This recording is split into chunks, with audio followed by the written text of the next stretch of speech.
So the first thing is that you have this ball of dough that you made at some point earlier. It usually has to be in the refrigerator for at least 8 hours, and it's really cold, which is what you want, but you also don't want to take off too much because you do roll the dough out really thinly. But then you have to put the rest of the dough back in the refrigerator.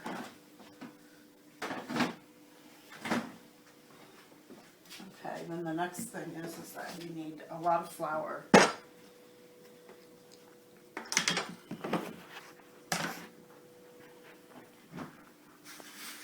And I always use this cloth.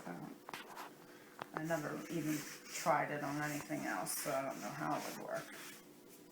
But I'm putting a lot of dough on here. I mean, a lot of flour. You just have to use a lot of flour. So then you're going to take the ball of dough, and it's actually really hard to work with when it comes right out of the refrigerator. So I'm just making it into a ball. And then I'm flattening it down and getting it full of flour. And then the rolling pin that you need. This is a pretty heavy one. So the idea then is, I don't know, I just start rolling.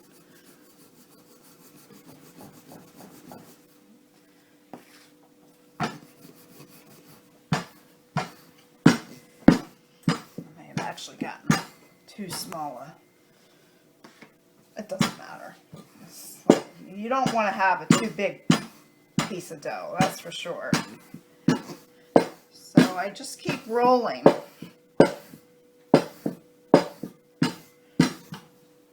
So you see here, that's way too thick. You would never make cookies out of that. That would be subpar.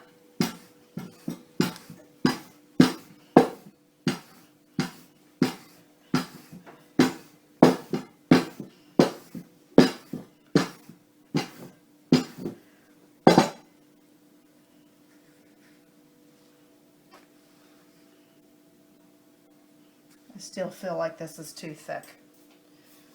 So I, again, keep my rolling pin full of flour. And I'm not, I'm letting the pin roll through my hands. So I kind of have a light touch with the rolling pin. So I almost want to have it translucent. I think that's the thing, is that you can almost see through the dough. That's when you know. And then the outer edges sometimes are thicker than the inside. And then I just, see how you can see through the dough there? So this seems okay to me. So then I take cookie cutters. So at Christmas time, obviously, I have Christmas ones, but the heart seems sort of neutral. So I will make the cut out the cookies now. Okay. So here's the cookie that I cut out with the heart. It's pretty good. I mean, I think that's pretty good. It could be slightly thinner, but you can see through the to the that is amazing spatula, so that's good. I often use a spatula to pick them up off the thing here, and then you just put them on a cookie tray like this, whichever way you want to.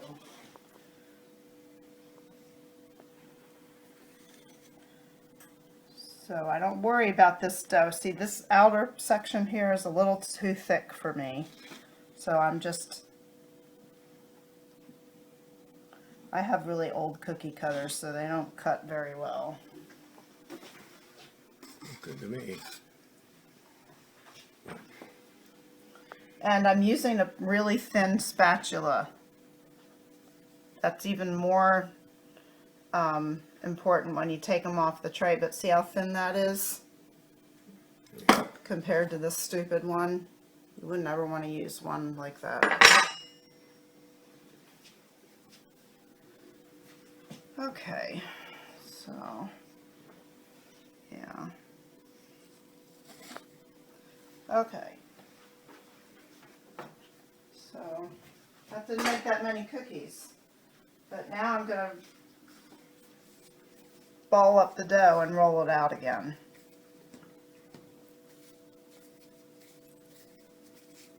This is why it takes so long, and this is what makes people probably impatient and make, then they make thick cookies because they're too impatient. And again, I'm just using the sort of a light-handed approach with the rolling pin. I guess that's the technique. And I don't ever keep the dough on one side for all that long.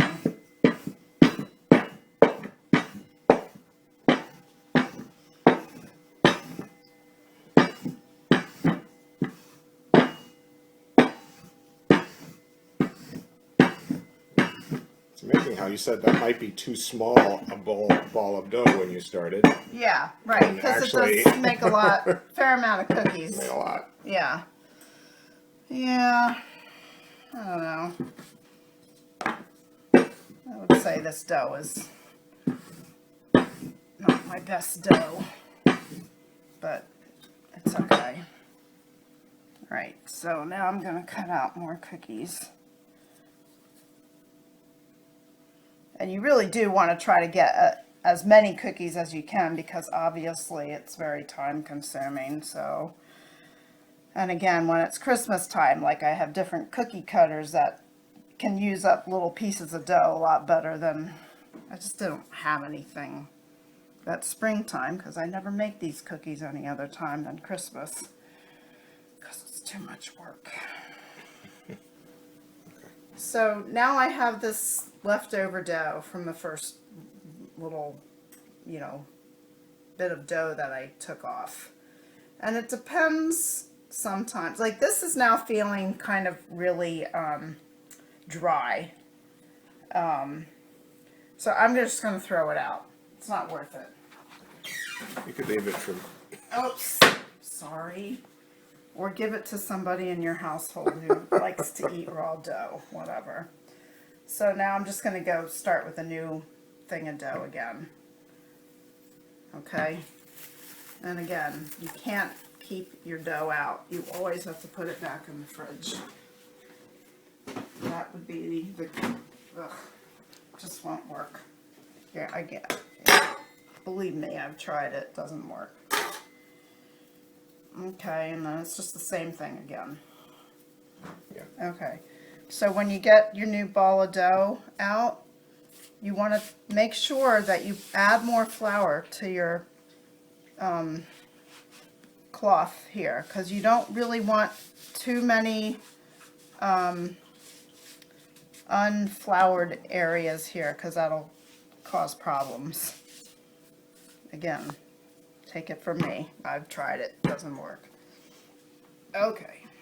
So now you're just doing what you did before. I mean, obviously, when you're starting the dough, a new ball, you have to apply a certain amount of pressure. But it's probably not as much as you might think. Because what I found is that it's just mostly about going over and over again. It's not like, you can't like go like that. It's more about just doing this. I don't really even know what, there's probably some technical name for what I'm doing, but I don't know. I have no idea.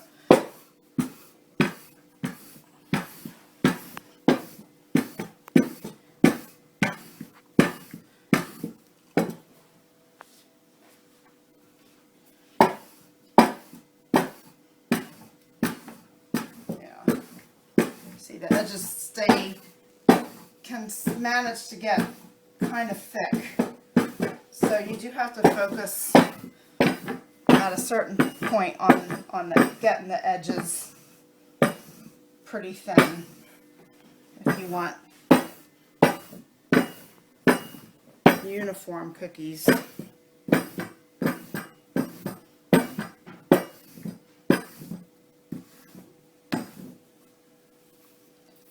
Yeah, and if you get little bits on your rolling pin, you want to probably try to keep them off just by, you know, like there, that's a little bit. Just make sure that gets off, because that'll cause problems on your dough.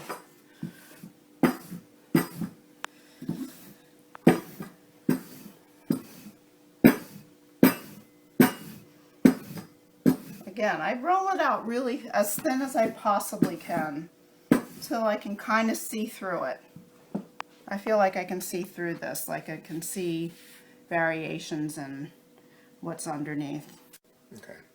Okay, so a couple things about the tray. You can actually get these cookies really close to each other, not touching, but as close as you can. They don't rise very much or spread out, so that's a nice thing about them. So then I usually, you know, again at Christmas time I sprinkle red and green sprinkles, but now I'm just doing red. And then what was the other thing? Oh, the cookie trays. I always just use the same cookie trays. I obviously have other kinds of cookie trays, but I would never use like two different types of cookie trays. And these cookie trays are what works for me. So I never vary the cookie trays I use for these cookies. Okay. What's special about these trays? I had no idea. These just work the best for me. Okay. They have that, I think that sort of like air thing. Insulated thing or something? Yeah, insulated thing. Because the one thing about these cookies is like you have to watch them like a hawk in the oven, because if it's 30 seconds too long, they're way too dark. So I found that the cookie trays themselves control that a little bit, but you can't go off and do something else and forget about the cookies, because you will be sorry. Okay, so I'm going to put the cookies in the oven now.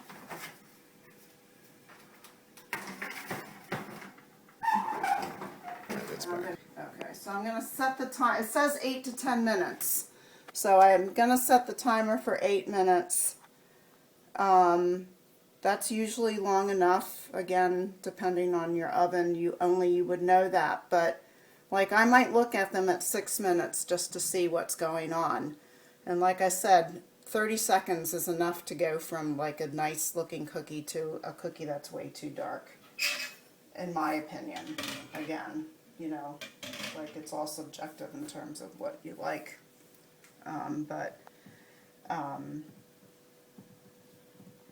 Yeah, so 350 is what I set the oven at. All right, so these look pretty good to me. Ooh. I mean, this is almost too dark here, but it's pretty good. So notice, very thin spatula, very important. And then you just stick them on the tray, what do you call it? Not drying rack. Cooling rack? Cooling rack, yeah.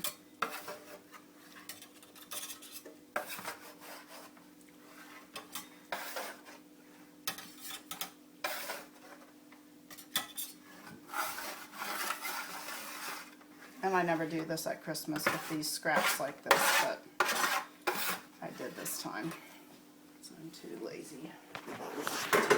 Watch out. Oh.